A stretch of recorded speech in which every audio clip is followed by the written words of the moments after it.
Today in Freezer Adventures, we're excavating my mozzarella cheese that's been frozen since the summer of 2023. When this cheese was first gifted to me by my middle school friend, I had not seen a lot of the world yet.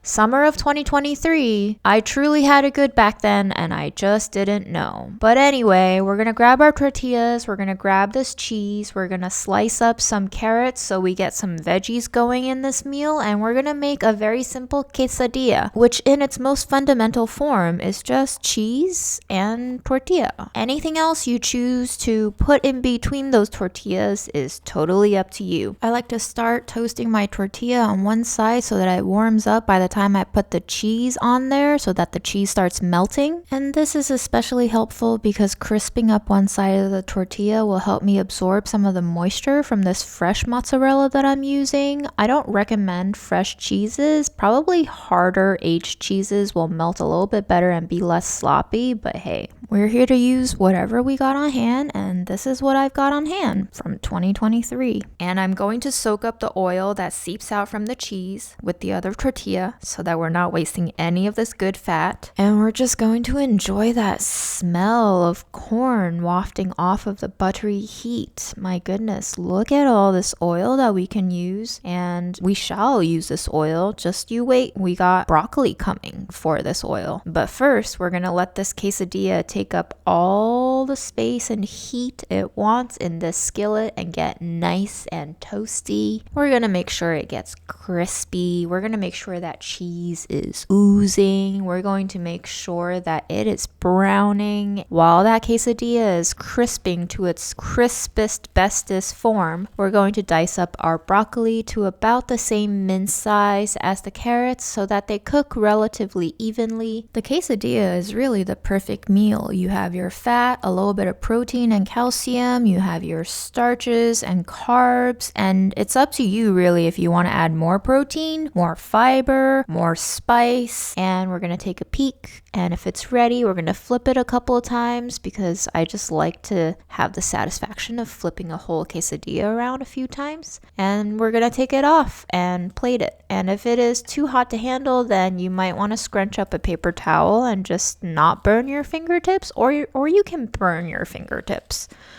Because sometimes it's nice to feel something, and at least you can control this pain. Whatever you choose to do, cook some veggies in that oil. Don't let it go to waste. Season your veggies, adore your veggies, let them turn up a little bit charred so that you get that nice smoky skillet flavor. And in the meantime, cut into your quesadilla because you gotta enjoy it while it's fresh and hot and crispy. My favorite thing to do is to cook while eating and eating while cooking. If time is not linear, why should we be?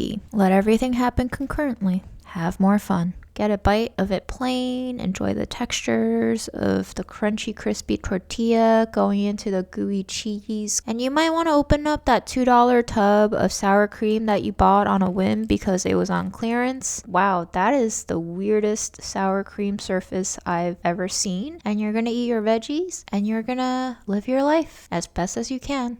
Take care. Until next time.